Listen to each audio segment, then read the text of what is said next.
Welcome back to day 2 of Dislocations and Migrations, A Cultures of the Americas Symposium. I'm Brian Hosmer, and I'm one of the co-chairs of this enterprise. I think we had a great day yesterday. How many people were here yesterday? So just about all of you. So you don't need me to go through sort of the description of Cultures of the Americas or anything like that again, right? So that's good. We'll just cut to the chase. I do want to acknowledge Natalie Panther for a tremendous amount of work that she's done. Please, a round of applause. Natalie not only handled all of the multiple details that go into organizing a symposium, but from the outset, more than 9 or 10 months ago, she bought into a concept that is radically different from the way that HCAR normally hosts symposia. So normally, HCAR symposia are on a particular topic, a particular theme that's deeply rooted in one corner of the collections. That's a great way to do things. And but Natalie was willing to take a flyer on a concept that would sort of flip the script the other way around, and I asked her to consider a symposium that had a broad theme, and then we asked TU faculty members to build their own panels and bring them to the table, with my own great gratitude, thanks that you were willing to do that, right? And so when we went through the day yesterday, and as we go through the day today, you'll notice that a hallmark of Dislocations is a diversity of approaches, methodologies, subject matter, all of which, though, we think do two things. One is they connect with the Americas and sort of the cultures of the Americas in a hemispheric and multi-disciplinary fashion. They also tell us a lot about the ways that archival and museum materials are living documents. We've had some approaches, some panels particularly yesterday, that spoke a lot about applied research. And one of the things that's really intriguing to me is this project of breaking down the distinction between what happens in the applied world over here and what happens in the dusty archives over there. And one of the ways to think about it is that every piece of paper and every canvas and every object that we see over there is produced by people in a certain context, number one. And number two, the process of using those materials, of people in the here and now of using those materials, connects our world and the things that interest us with the world that produced those objects. So we're really trying to think deeply and complexly about methodological issues and about the connection between objects in the archives and what we do with them, right? So I think those are sort of the connecting threads. I felt like it was necessary to say that, partly because,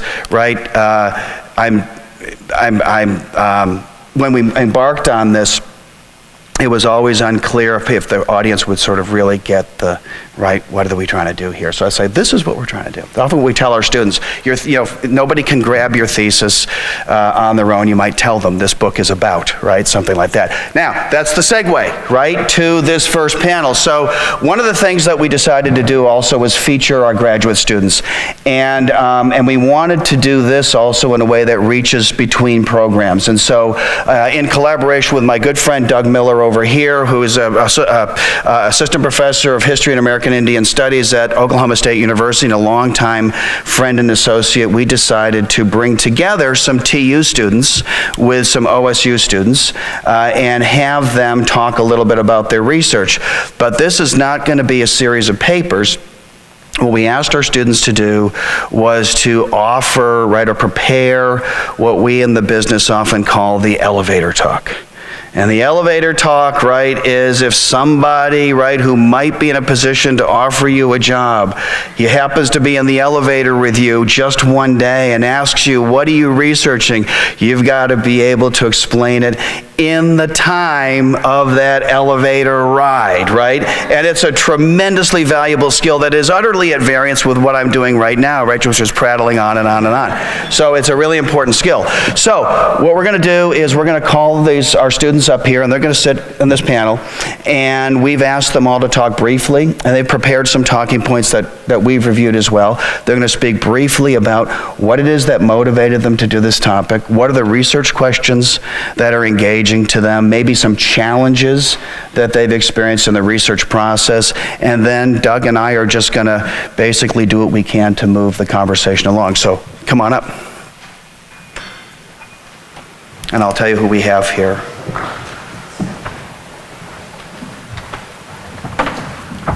So we're going to divide we're going to sort ourselves, right, according to institutions, right? It's sort of like you know, when you teach a class and students choose their seats within like a week, right? And they rarely deviate. You don't need a seating chart. They sort themselves immediately. Okay, so from TU we have Tabitha Orr, Amy Pizzelli, Chandler Barrett. From OSU, we have Amanda Johnson, Jake Cornwell, and David Justice, and my colleague Doug Miller at the end. So why don't we begin down at that end, and we'll work our way through, right, and sort of talk briefly about your project, and then we'll just jump in at the end and see where this goes. And by all means, if you have some questions in the audience, do that as well, okay? David. Okay, well, first off, thank you all for being here this morning. And I'd like to thank Dr. Miller and Dr. Hosmer for putting this together. Oh, I'm usually not You can used pull to, it closer to you. Okay, I'm usually not used to speaking with a microphone, so this is a little weird and different for me. I apologize. My research is on U.S.-Spanish relations from 1969 to 1989. During this period, Spain moved from a dictatorship to a democracy.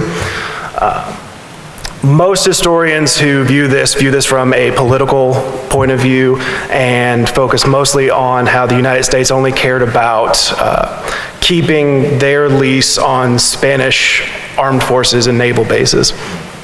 What my research is going to do and be different is I'm focusing solely on cultural aspects. You know, I'm not going to avoid talking about, you know, the bases and political things, but I'm mostly going to focus on cultural issues, human rights issues. I'm also going to be using film and television. When looking at the historiography,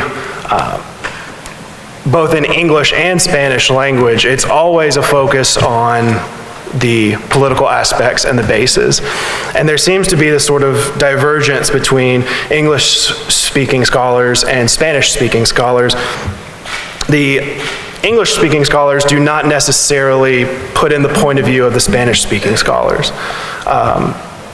And it's always a focus on the political aspect, but Spanish-speaking scholars always integrate in what American scholars are thinking of.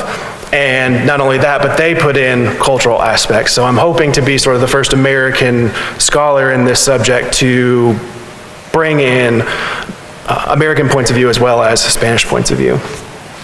Some of the major questions that I have in this is, you know, does public diplomacy illustrate how the United States has an interest beyond the Spanish bases? And what I mean by public diplomacy is using culture to sway foreign publics. You know, how did the four administrations that this occurred during, Nixon, Ford, Carter, and Reagan, how did they address the Spanish transition? You know, what were the avenues that they used?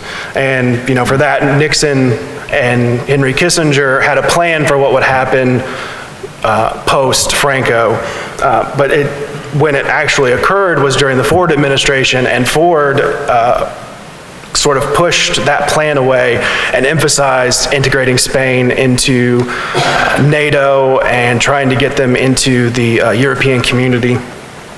With Jimmy Carter, it was more along the lines of human rights, and with Ronald Reagan, what he hoped to do was take the Spanish move from dictatorship to democracy and show this to Latin American countries and say, this is how they did it. Let's see if you can do it as well.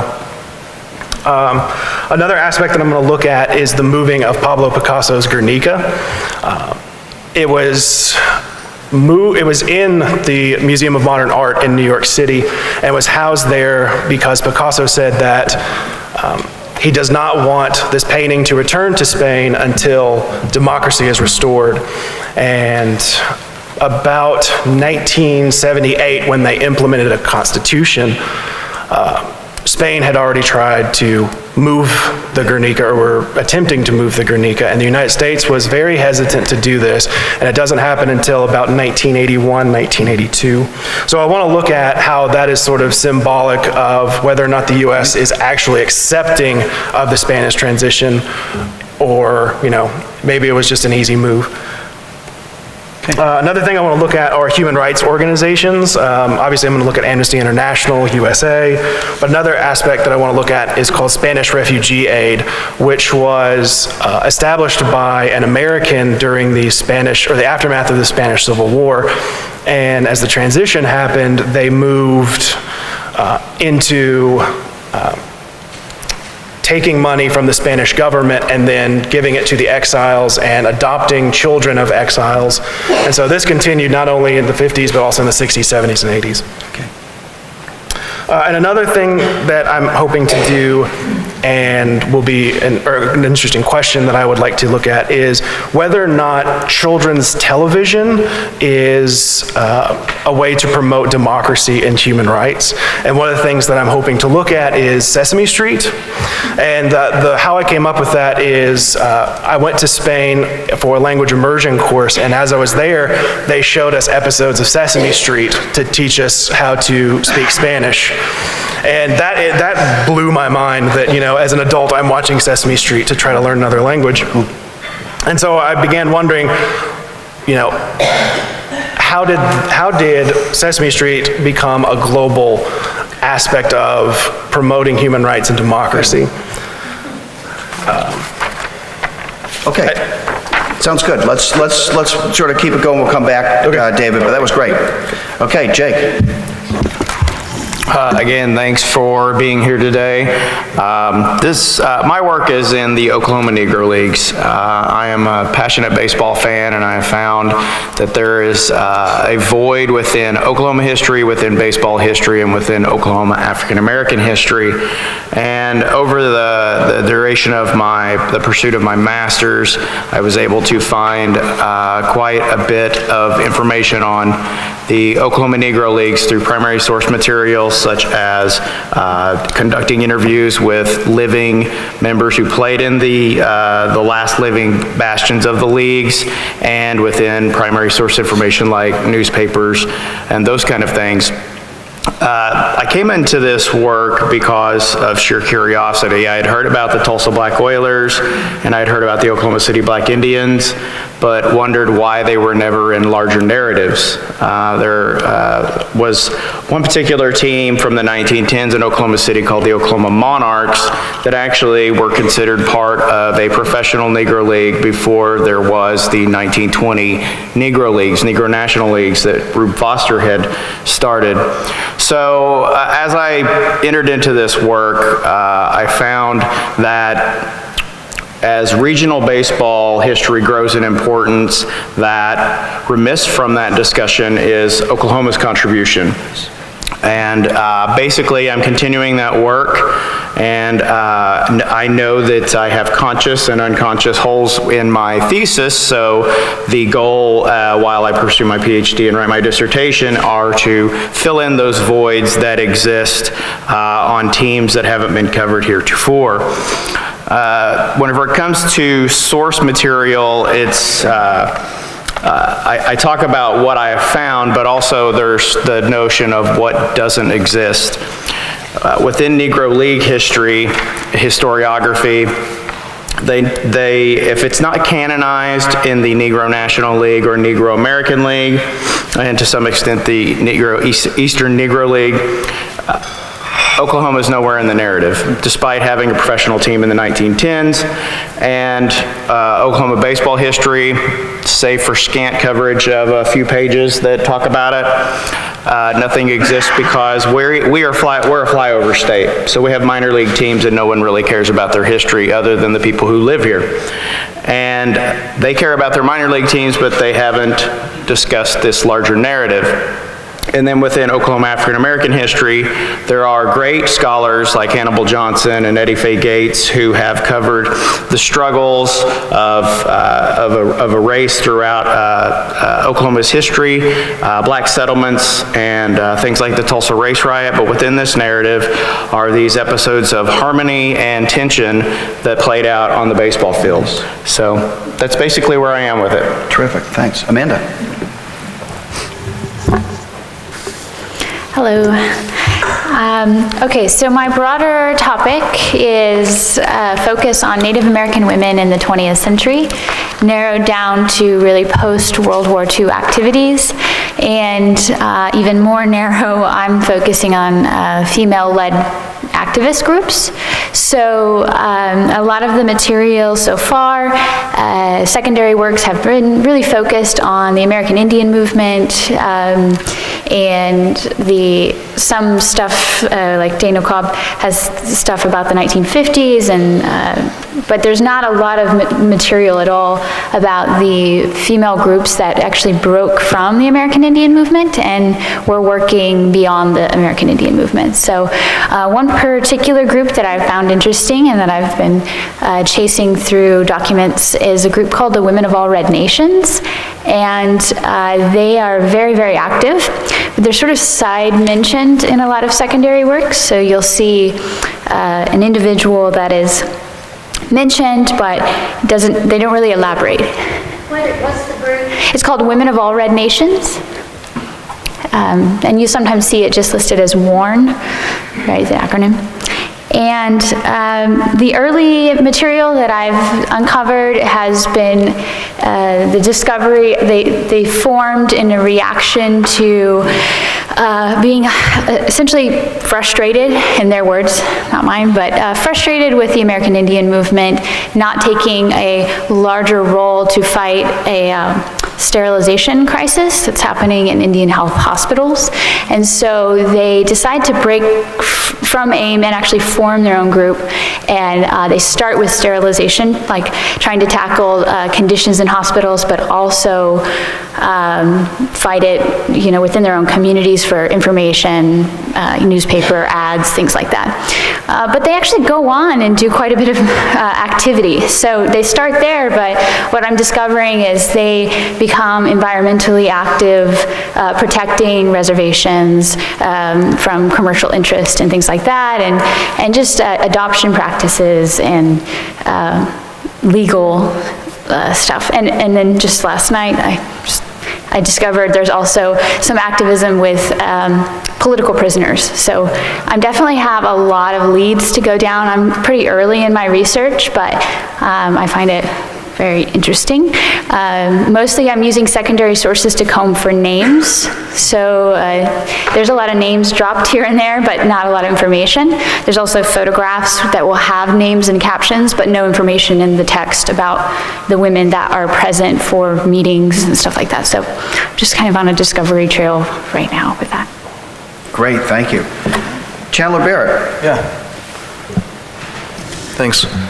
So I'm researching the era of Reconstruction immediately after the Civil War and how interpretations of Reconstruction on film compare and contrast and relate to actual historical interpretations of the era.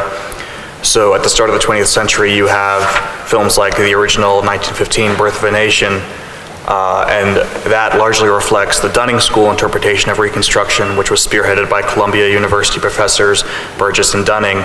And the Dunning School is widely criticized as being historically inaccurate as well as incredibly racist. So with the Birth of a Nation, you have this racist and inaccurate interpretation of Reconstruction cemented in the American public that was really cemented in 1939 with Gone with the Wind, which became one of the most popular films of all time and the highest grossing film of all time. So the Dunning School and these racist and inaccurate beliefs was really cemented in American culture with Gone with the Wind, and that continued with future Reconstruction films, even as historical interpretations of Reconstruction were revitalized by W.E.B. Du Bois, John Hope Franklin, then later in the 1950s and 60s, and moved beyond into radical Reconstruction, something that is now considered to be the historical standard for the era. And it took film to the 21st century to finally catch up, with the most recent film being 2016's Free State of Jones, which is a largely accurate presentation of the Reconstruction era. Yeah, Free State of Jones. It was the Matthew McConaughey film from 2016. Thanks, Chandler. Amy Pizzelli. Hello. So in a slight departure from my peers at this table, I am an English student. Thank you. Poke you in the eye. Oh, no, that's good. Can everybody hear me? Yeah? Okay. So I'm an English student at TU, and I'm writing a literary dissertation, not a history. But I think that my research is actually very well connected to some of what's already been said here. So I'm writing my dissertation on contemporary Native American literature from about 1990 to the present day. The novel that I'm working on right now is a 2013 young adult novel called Killer of Enemies. The author is Joseph Bruchac. So what sort of interested me in the project and in this novel in particular is that I'm a big fan of what in the literary world is called SF. So SF stands for speculative fiction, which is sort of the umbrella genre that houses science fiction and fantasy, dystopian, post-apocalyptic, magical realism, those sorts of genres, right? And so I wanted to write about this young adult novel, Killer of Enemies, because I wanted to think about ways that we can study these genres of literature under speculative fiction more seriously, right?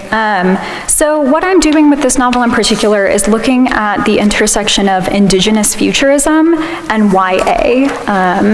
And indigenous futurism is a movement very similar to Afrofuturism, which is probably more well known by most audiences. The most recent example of Afrofuturism that we have is Black Panther, right? So indigenous futurism is very similar, and it takes a lot of its cues from Afrofuturism.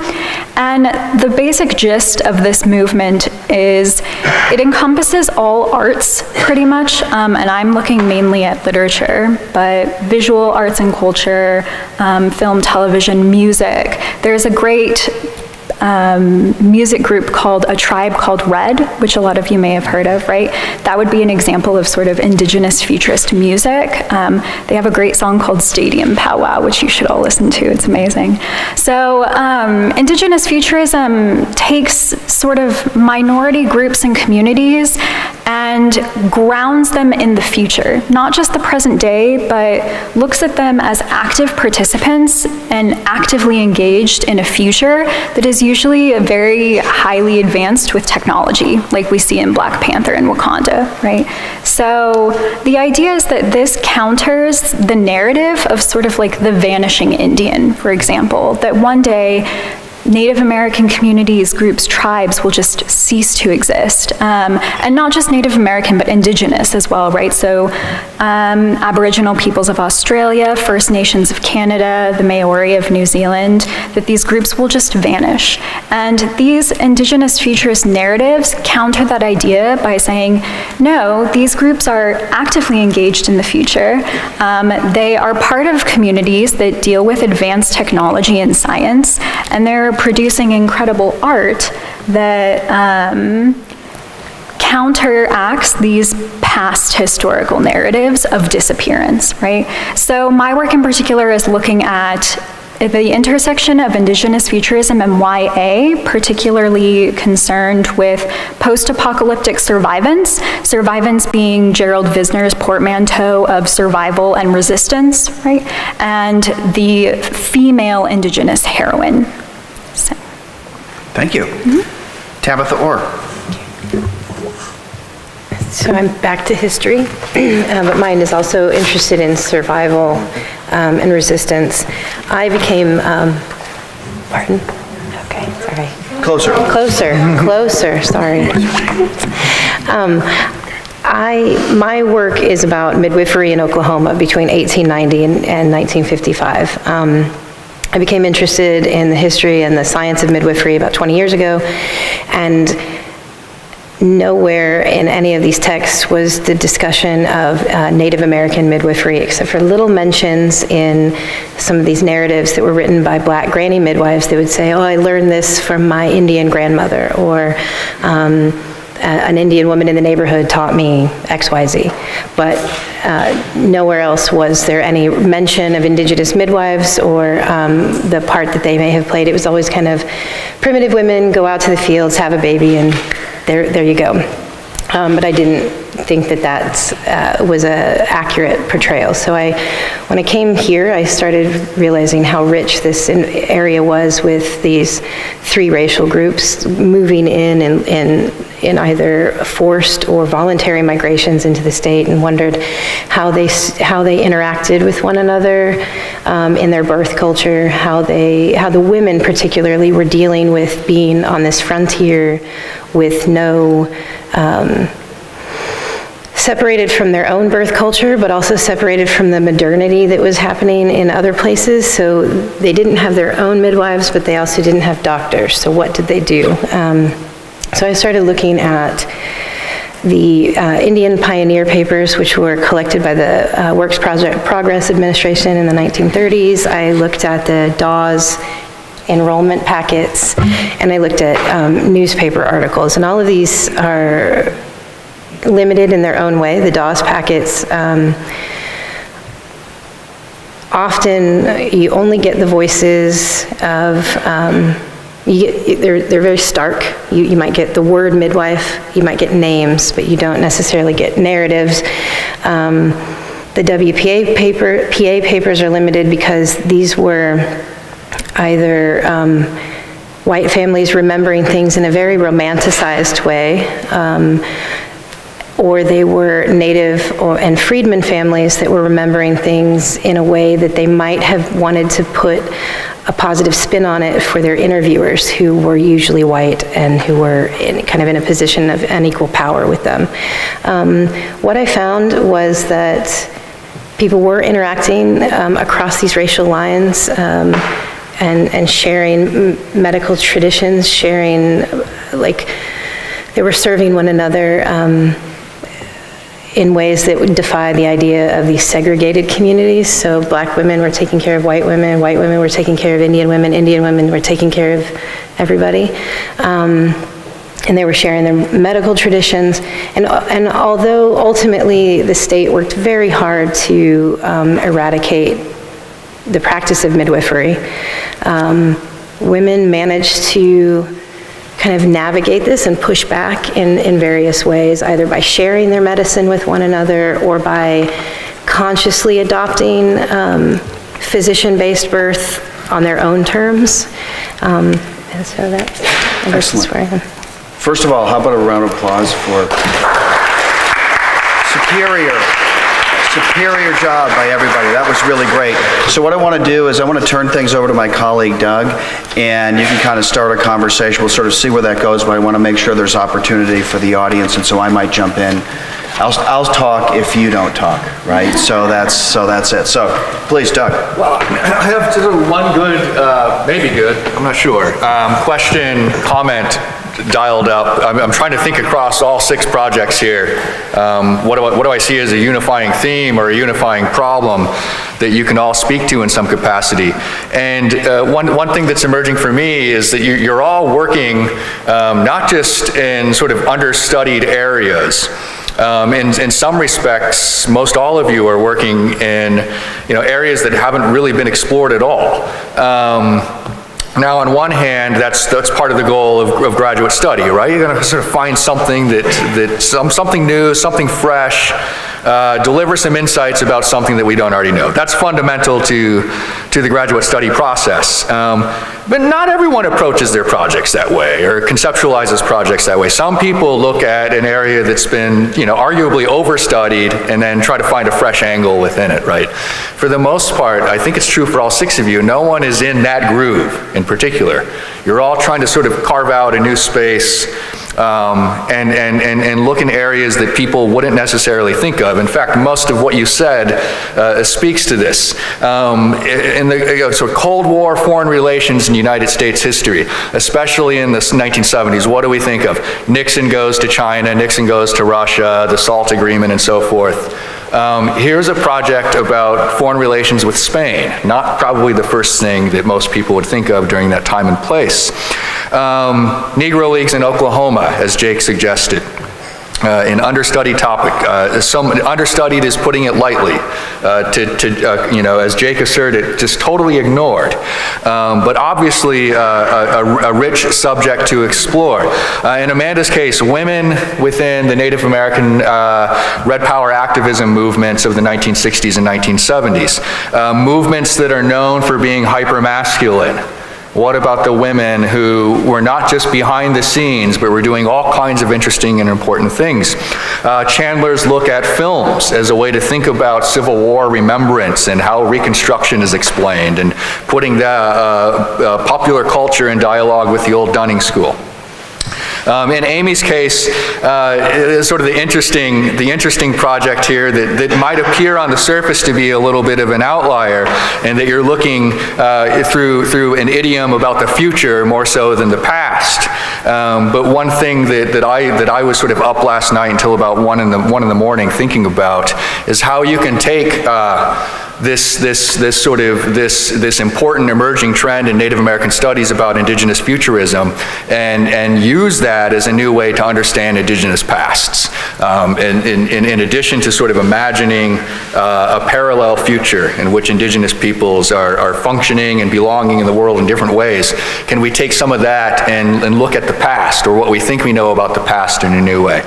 And then finally, with Tabitha's project, looking in the early 20th century at midwifery between Native American, African American, and white American people in Oklahoma, the 20th century, early 20th century, it's a little cliche and a little inaccurate to say that it's an understudied period in Native American history. There's been a lot of great work on it in the last 10 years, but it's still a very confusing period in Native American history in the early 20th century. So to sort of bring all of that together with a question or a comment that maybe our panelists can speak to a little bit. What kind of challenges are you facing as you're working in understudied, underexplored, or entirely ignored areas? Now, on one hand, that's a challenge, but I would also encourage you to think that that's a great opportunity, because this can allow you to sidestep the old historiographic push-off strategy, in which I'm going to figure out what everyone said about this topic, discern some kind of area where they're wrong, and then I'm going to build a whole study within that little pocket, which ultimately tends to result in a negative insight and not a very interesting study. You inherent to all of your projects, you're sort of set up differently. You don't necessarily need to build your study that way in opposition to something else. You can tell some new stories, not just in some fresh ways, but in some entirely new ways. So my comment there is to encourage what you're doing. These are great projects. These are things that we need to hear about, and I'm really excited about the work you're doing. And maybe the question within that is, what kind of challenges do you face when there isn't a lot of secondary literature to grapple with for your particular projects? How do you find a story to tell there? How do you engage in critical analysis around your topic and so forth? I'm going to tackle this really quick, because I've had a very difficult time in some ways, because there have been so many stories or representations of Native people, and the Native people are really tired of it. So getting access to people's stories, getting access to formularies and all of these things is very limited, because they're tired of the misrepresentation. They're tired of almost feeling like history is an extractive industry for Native peoples. So to try to find a way to be really respectful and get access has been, I feel like has been difficult, because like you said, it's not understudied, it's just, it's very, in some ways feels very commodified to the people that we're discussing. And so there's a lot of pushback. I mean, I found individuals willing to talk with me about their midwifing grandmothers or great aunts or cousins or whatever, but had some pushback from the umbrella organizations of the nations themselves who were saying, like, we want to make sure that nobody's being exploited again. And so I think that's my biggest stumbling block, is figuring out how to get around that. Right, good. Others?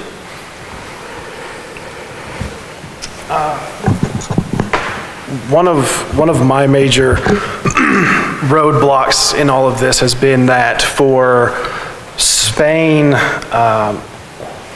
it's everything that I need, political and cultural records, are housed in one area in Madrid. And, for the United States, there's the National Archives, there's presidential libraries, I can go from east to west coast in the United States. But for what I need in Spain and Madrid, it is in one building. And I encountered this 2 summers ago when I went to Spain for an immersion course and for archival research. I left on July 2nd, I landed July 3rd. I turned my phone on and received an email from the Spanish archives that they were closing and for renovations and moving the records. So I got there and got nothing out of it. So that's one thing that I've encountered in my problem, is getting access to these Spanish language archives and it all being housed in one area. Good, it connects with Tabitha's point about access. Access is a problem, and some of the other projects might have a similar challenge within them. Please weigh in. Yeah. I'll go. Is it working? Okay, yeah, cool. I would say that the kind of the scarcity of the research on my topic specifically is kind of what drew me towards it.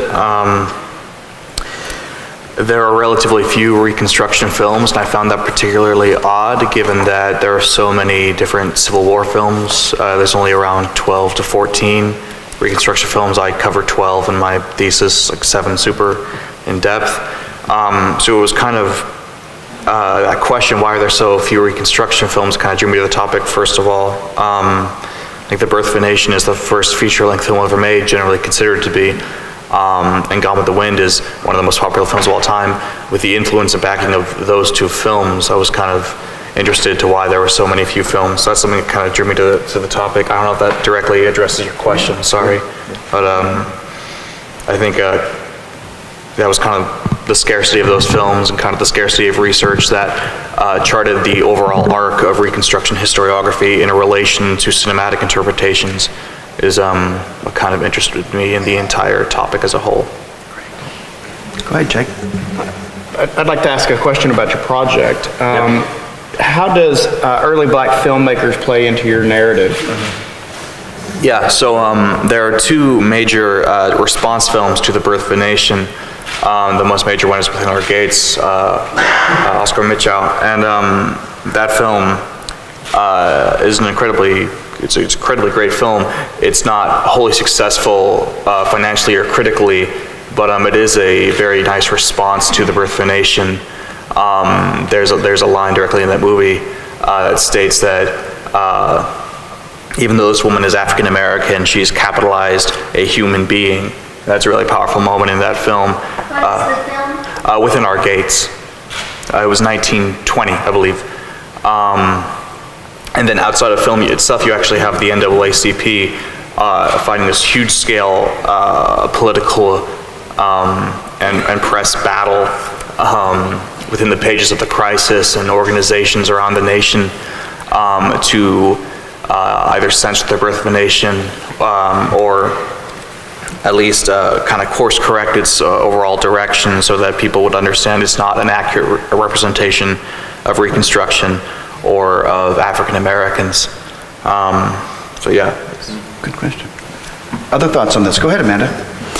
Okay, so some of my challenges, if I'm talking about challenging sources, is some of the primary works that I have are by like autobiographies and things like that. So people, they mention who they want to mention and they leave out who they don't want to mention. And so you kind of have to wade through that a little bit and try to find some of the people maybe missing.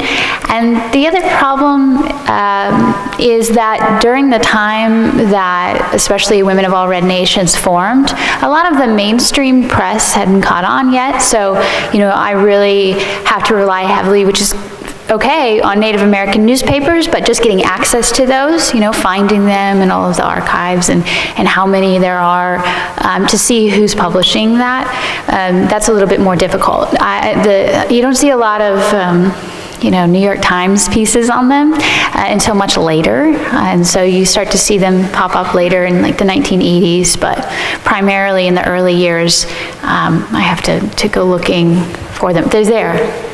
Some of you probably have heard of this group, but just have to find them. So. Any other thoughts, Amy? Yes. My particular challenges with the book I'm writing about now have just been the sheer lack of any other writing on this book. I found a couple of very short book reviews and one scholarly article that talks about the book in a section, just like a section of the article. So it's been challenging thinking about how to approach this chapter without secondary resources that are also talking about this book. So I've ended up focusing a lot of my research on the publishing industry itself and books for adolescents, so teenagers, typically ages about 10 to 25 is what's considered young adult these days.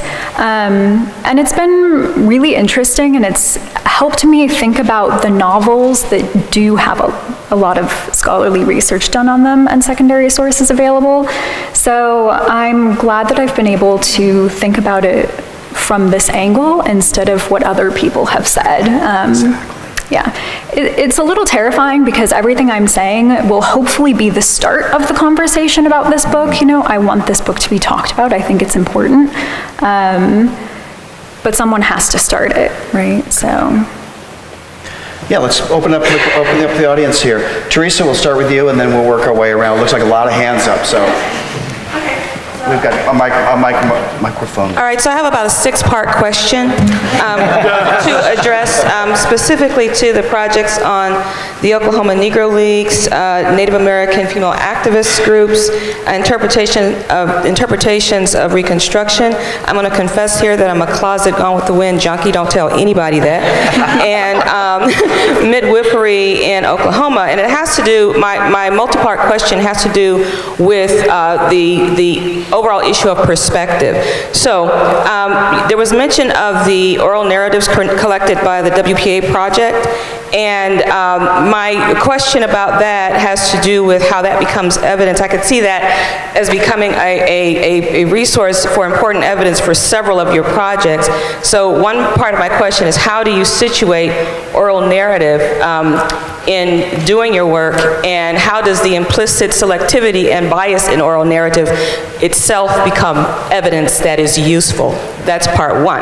Part two, and I'm not going to get to all 7 parts. The mention of Oscar Michaud intrigues me because in many of Oscar Michaud's films, it becomes very clear that there is a class divide within the black community, and his films really portray that. So if Oscar Michaud's films become evidence, or if any of the intellectual productivity of black Americans during that period becomes evidence, whether that be literature or whether that be periodicals, how do you negotiate and or situate the class divide that obviously and clearly presents one perspective from what would be described as the black intelligentsia, and another perspective that is largely either absent or silent or unwritten? I'm going to stop my question there. So, Microphone. oh, sorry. It's like my living room and I forget that nobody can hear me. As far as selectivity as evidence, I think I fully admit that I hear sometimes what I want to hear from these people, just as the interviewers heard what they wanted to hear from these people. So that's tricky. I'm a feminist, and I've been told that it comes out in the writing, so it's difficult because and I've had to kind of play with that a little. There was an informant to one of these women. She was a white woman. She wanted to be identified as a proper white woman, so even though she had lived in basically abject poverty her entire life, she wanted to make sure that the interviewer knew she never worked for money. And so when I wrote about her, I tried to say, I tried to explain why she would have been so clear about this.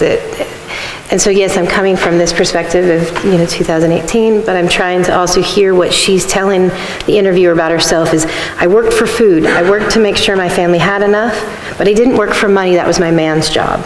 And so I'm not sure if that's explaining it, but I'm trying to hear where they're coming from and separate sometimes myself, but it is tricky. It is tricky.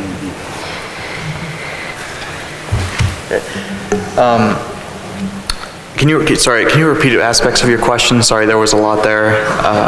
Sorry. Oscar Michaud and class. So class and Oscar Michaud. So Right. When you look at Oscar Michaud film, there's very clear class distinction markers.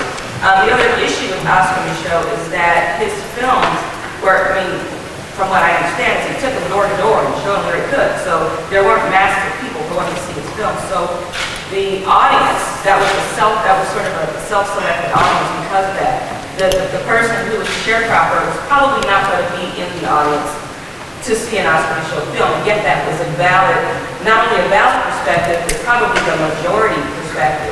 My question is, when collecting evidence that exists in the forms that literate people consume, how do you situate the evaluation of that evidence, knowing that there is other evidence that may not be packaged in ways that are easily accessible to the scholar?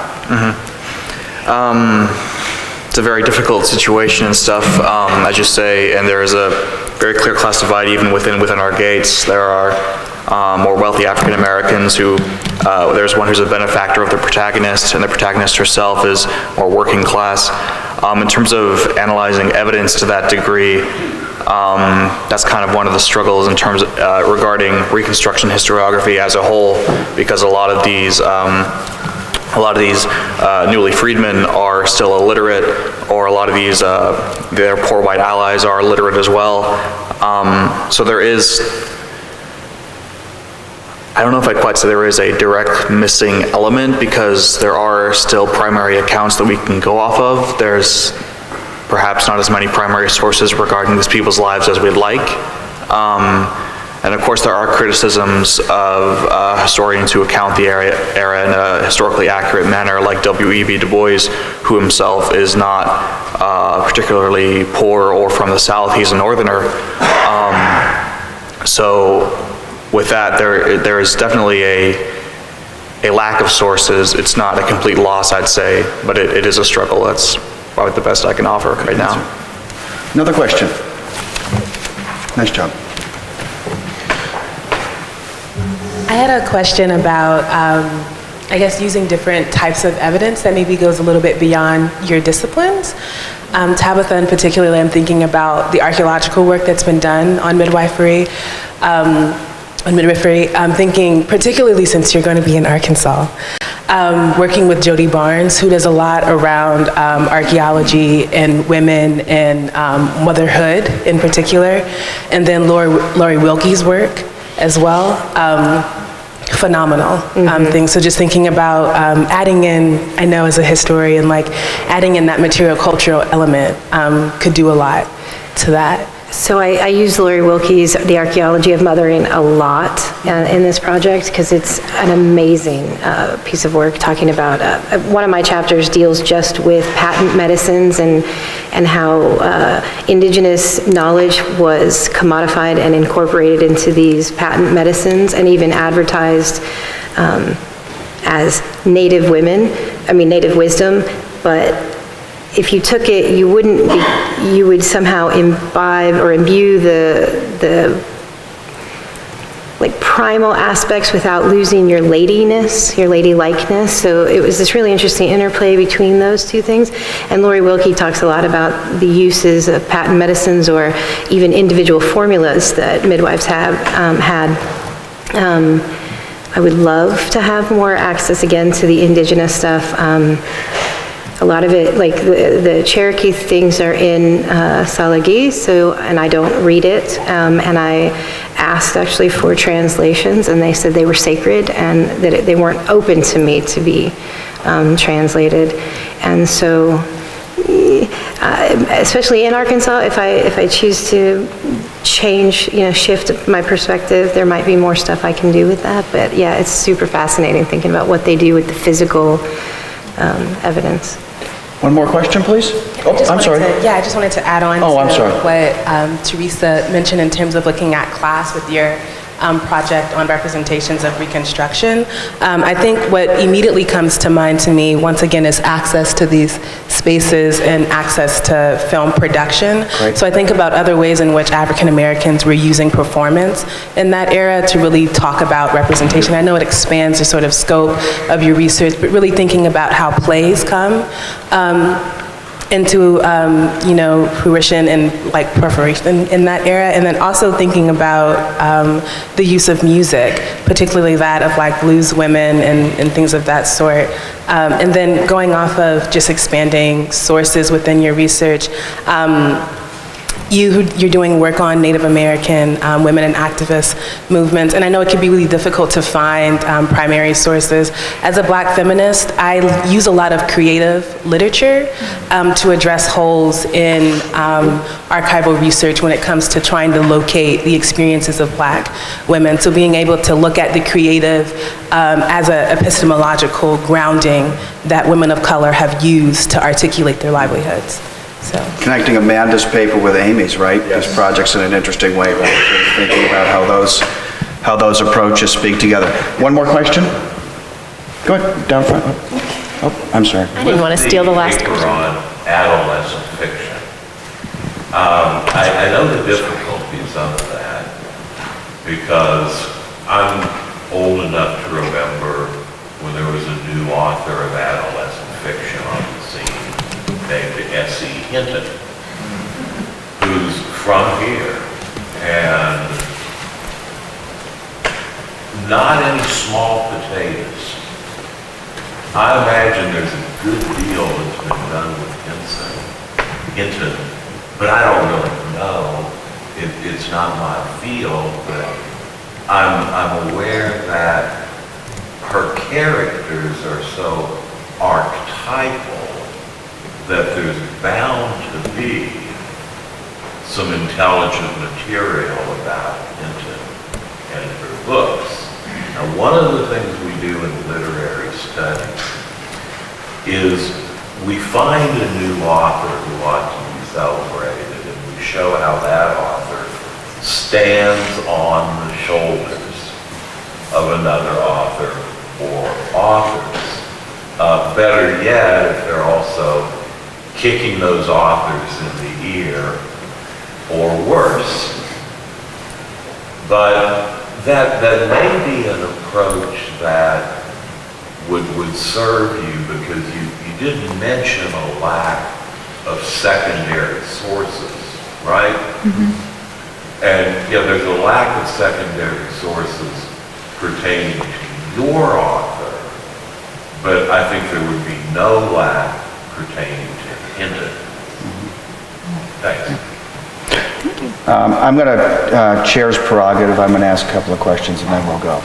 So I've got a question for Amanda, and in looking through I had some materials that you all don't have, and looking through your really great dissertation proposal, I noticed a few sort of Oklahoma individuals and stories, and I wonder if you could sort of briefly, since we're here and we're thinking about Oklahoma, and tell me a little bit about your Oklahoma people. Okay. Well, I am still extremely new to this, so it's actually not quite a total dissertation proposal yet, so I'm in my first year. But I did, so far, my Oklahoma research has actually just crossed over, not a lot of individuals yet. I haven't got to do the oral history interviews like I'd like to, but more of how Oklahoma is part of a lot of reports. So as activists are collecting material, they often look at Oklahoma because there's a wealth of Indian health services here, and obviously lots of tribal representation here. And so, in particular, I found Oklahoma was used in a report on sterilization in the state and what was happening in hospitals. And that was one of only just 4 cities that were used to make the case to go to Congress to stop it. So.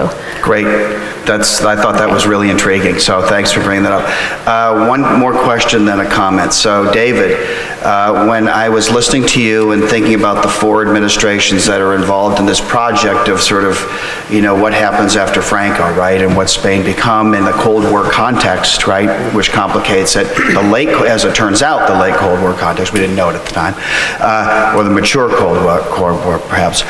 I'm wondering, with your focus on popular culture, whether your dissertation speaks to kind of a reappraisal and perhaps a more positive view of soft power, and particularly with Carter's emphasis when Carter's shift in the toward human rights as the central component. When Carter announced that, he was widely criticized, denounced as naive and dangerous, and in fact, it's reversed, right, basically after the invasion of Afghanistan and then the election of Ronald Reagan, that ends, right? So I'm asking you if there's sort of some fresh perspective on that really, I think, very important turn to American foreign policy with human rights at its core. In some of the secondary literature that I've read on the 1970s and sort of the reevaluation of American international power, there seems to be this question of whether or not Nixon, Ford, Carter are a continuation or are they a break. And there is an author, Barbara Zanchetta. She writes that Nixon and Ford are a continuation of each other, and Carter is actually a continuation of Nixon and Ford. Interesting. And she talks about, getting involved in Africa, sort of continuing détente as opposed to truly trying to end the Cold War. And from my perspective, I think that Carter is a break from Nixon and Ford because of the human rights aspect. And I would also say that Reagan is actually and could be a continuation of Carter, because Carter is where you get the origination of using the Spanish transition to democracy to Latin American countries and saying, this is the steps that they took. You can take these steps as well. And Carter actually begins this, and Reagan, as he escalates the Cold War, uses that to shoot human rights into Latin America. So I would say yes, that there is a break between Ford and Carter, but I would also say that Reagan sort of continues a continuation of Ronald. That's fascinating. Really, really intriguing. Okay, so one comment. We talked at the beginning today about the relationship between applied research and archival research, and I want to, in that context, emphasize that Jake is a baseball player and hosts what you play. Is it Heritage baseball that you play, or Sandlot? Sandlot baseball, and you play how often here in Tulsa? Once a week. Once a week, where? Sunday at Heller Park. There you go, right? Applied research, right there. Okay, so first of all, I want to say, how about joining me with a really warm round of applause? I thought this was fabulous. Congratulations, great work. Thanks to my colleague and friend Doug Miller for hosting this, and I think all of you might have some things to talk about with one another, right? I heard some interesting...